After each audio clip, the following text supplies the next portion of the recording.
Hello and welcome to the Veritaseum DAO channel. I am one of the co-hosts here, Jeff, otherwise known as Litecoin Later. Both myself and Lisa Davis, Litecoin Lisa, were able to sit down with Reggie Middleton recently for an extended interview. But until we're able to share the entire interview, we want to give you a few excerpts. So please enjoy this little clip as we lead up to the entire broadcast soon. Reggie, one thing that's really curious is for someone who's new to Veritasium, how would you describe the use case of the project? What's the purpose for Veritasium existing and what problem is it solving?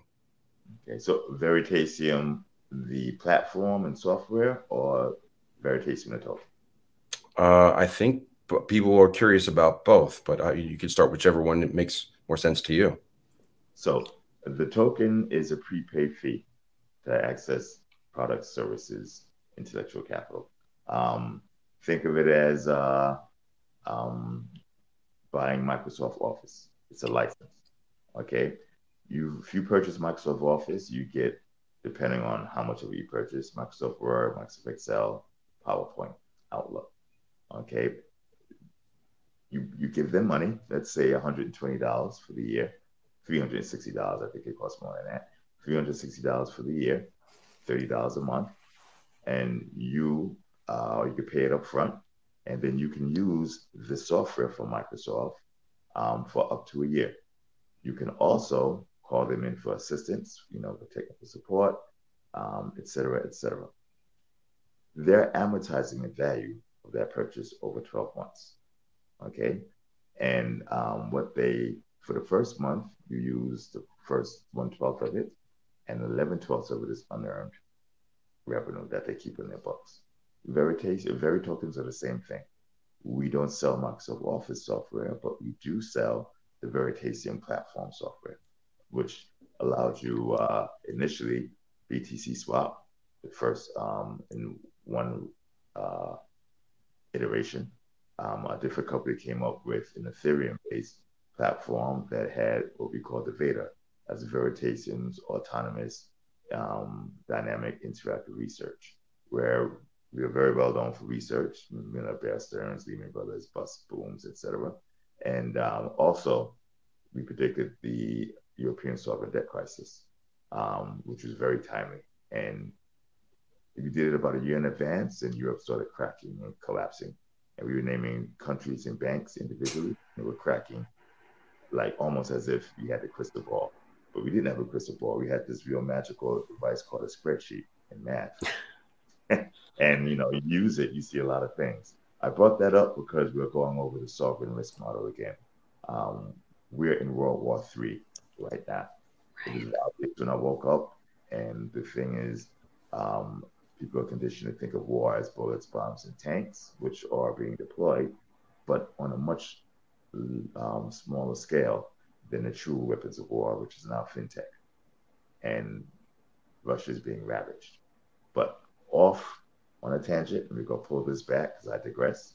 The software platform is the VEDA, the ability to tokenize assets such as precious metals, gold, silver, palladium. We had a demo where we actually had a real-time demonstration where we used tokenized gold as to collateralize a mortgage, not to collateralize a mortgage, to actually make a mortgage, and then people borrow gold, back to gold, convert it to US dollars at will. We have VE rent, which is very, very interesting, where you can rent the prepaid tokens to somebody else, both on a contract rent basis or economic rent. That's a deeper conversation, but it's also very interesting. And so the very platform was ahead of its time, hyper functional. Of course, I'm biased, and it was delivered ahead of schedule, just like all of the promises that we made in our marketing material. Not everybody believed in it or believed it, and so we had some litigation issues with an aggressive enforcement agency. But if you look at the facts, everything was done either as agreed or before.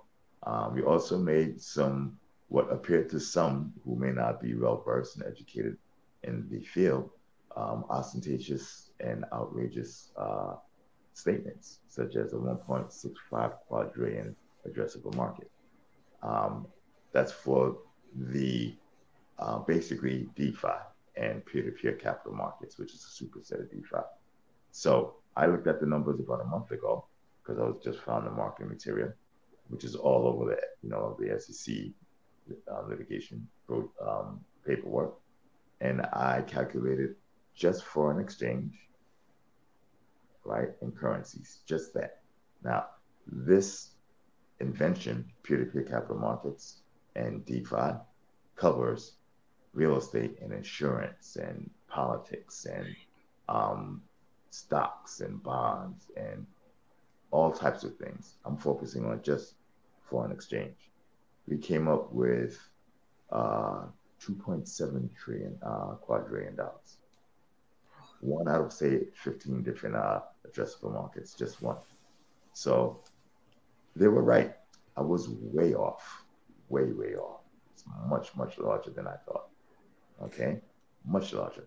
So there you have it, a brief excerpt from our interview with Reggie Middleton. We'll be airing more excerpts like this in the near future, as well as the full extended interview in the coming days. So on behalf of Lisa Davis, Reggie Middleton, and the entire VERI DAO, I hope to see you again very soon. Take care.